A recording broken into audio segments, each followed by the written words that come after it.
Before we begin, I just want to say that this list contains games that I personally have played this year. With that being said, there are some games that you may feel should be on this list, should be higher, lower, shouldn't be on this list, etc. This is my personal opinion, and I respect that as well as you guys should. So that being said, please enjoy, and I will see you guys in the next video. Coming in at number 12 is Battlefield 3. This game, online-wise, is the most unique online gameplay you can find. If you want to do one versus the whole world, go play Call of Duty. But for the type of multiplayer this is amazing. Also, the graphics are top-notch, especially on PC. If you don't have a PC, get the 360 version, but if you have a PC capable of playing this game, pick it up. And that's why it's number 12 on my list. Number 11 on my list, no surprise, is Call of Duty Modern Warfare 3. Now, this game, if you're looking for just a pick-up-and-play shooter, this is your go-to. Now, while I personally prefer Battlefield 3 in terms of its gameplay and online, I have to be with a certain group of people to play it. Where Call of Duty, I can just hop in, play a few rounds, and be done. And that is why it's number 11 on my list. The graphics are really no different than Modern Warfare 2, except a little retextured. And really, they fixed the balancing issues and the big hacking issues that were in Modern Warfare 2. And while I still don't think it's as good as Black Ops was, but still. Anyways, this is why Call of Duty Modern Warfare 3 is number 11 on my list. Number 10 on my list is Forza 4 for the Xbox 360. Now, while I don't own a PS3 anymore, I have to say this game just destroyed what I feel was a big disappointment with Gran Turismo 5. Now, looking at this game, if you're just looking over at a glance, you almost think this is real. And that's what this game was really going for. It's still not full simulation, but they nailed it in terms of the visuals, and even all the cars handle unique. You can drift in this game, you can drag race, which I thought was a welcome addition coming from a drag racing family. And the little challenges in the career mode add a great touch, and you can pick up and play this game for years to come. And that is why it is number 10 on my list. Number 9 on my list was a game that I wasn't even aware came out till after it did, and that is Rayman Origins for the Xbox 360, PS3, Nintendo Wii, and I believe the PC version has a port as well. The animation in this game, like the graphics, the visuals, are top-notch. It is probably 2D platforming at its best. And it brought back the days of platforming for me. Like, before, I was big on Mario and Sonic, and those are my platforming days where you jump around and you're in a 2D space. So when this game came out, I wasn't expecting much, because not many people can do 2D platforming right anymore. But they nailed it with this game. And if you're only used to Rayman from the Raving Rabbids or whatever it's called series, do yourself a favor and pick this game up. You will not be disappointed. Number 8 on my list is Kirby's Return to Dreamland. I will go on the record for saying I am a huge Kirby fan. I had the Return to Dreamland 2 for the Game Boy ever since I can remember. I played that game till I pretty much fell asleep at night. Kirby, to me, simple but great gameplay, and that's what they brought back for this. It is not difficult, it is not easy, per se. It is very difficult to collect every collectible in this game. The power-ups are back, you got the sword, your spikes, you have new ones like, of course, the Hyper Sword, which just destroys a whole lot of the screen. Different gameplay mechanics, and of course, you suck up enemies, and that's why everybody loves Kirby for, right? Anyways, that is why it is number 8 on my list.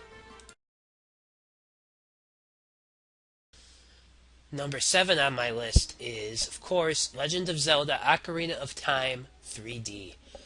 Now, here's the thing, it is not higher in this list because, obviously, it's not a brand new game.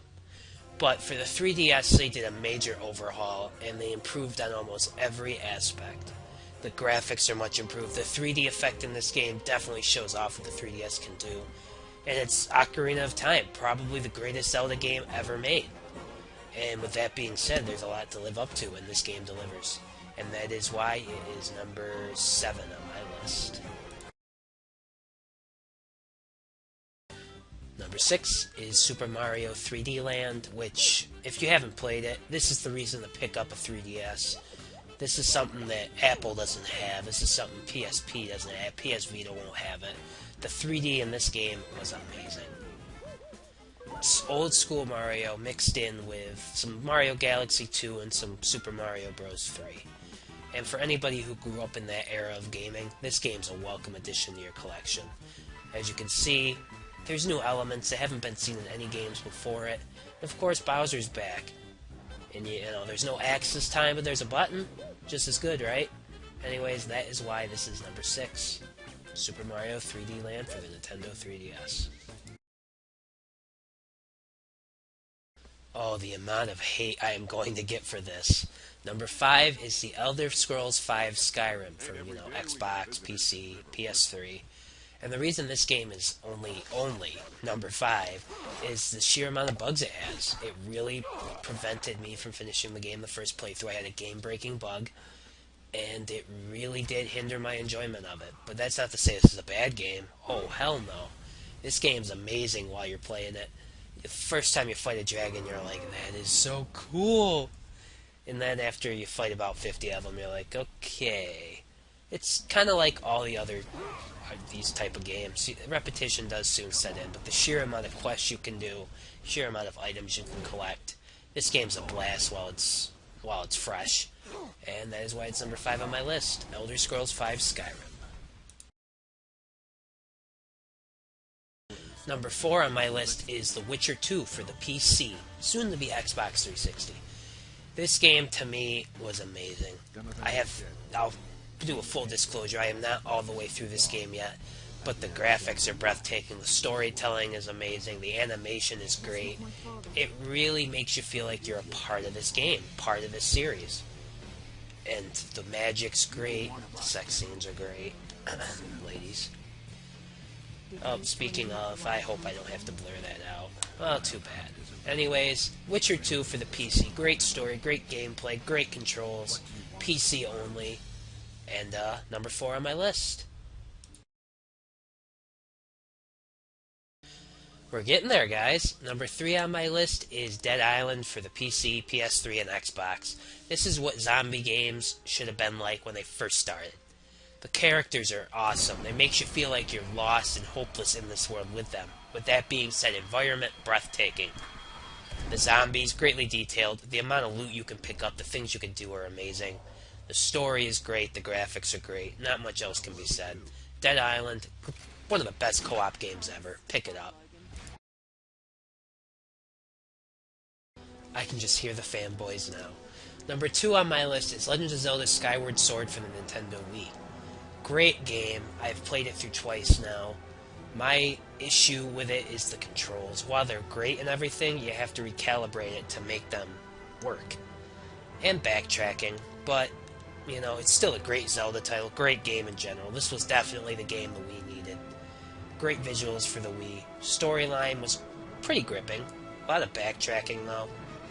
Whatever. But for the Wii, this is a great game. The new items were introduced, but bug hunting? Really, Nintendo? Anyways, you're probably wondering what number 1 is. If you know me very well, you probably know what it is already. But I'll give you a little while. Make a guess. Did you guess it yet? Alright, let's get to number 1. Number 1. Now, if you know me, this is no surprise. But number 1 is a game that just should be put in stone, in my opinion. It is probably one of the greatest games ever made, from the greatest series that's been made this generation. And I really hope they continue with it. And that is Dark Souls for the Xbox and PS3. What's not to like about this game? The difficulty reminds me of the old school Castlevania NES days. Visuals are very good, and the sheer amount of items you can collect is amazing. And the multiplayer is unique, and that's what I like about it. You have PvP in this game, which usually is just something you see in PCs for PC games like Diablo. But hey, Dark Souls, gripping story, very brutal difficulty, but not unfair. Graphics breathtaking, and the environment, it just makes you feel hopeless and you have to fight your way out. And the bosses are ingenious. There is one such boss in this game. I'm not going to spoil it for you if you haven't played the game. Greatest boss in video game history. With that being said, Dark Souls is my #1 game of 2011. Thanks for watching, guys.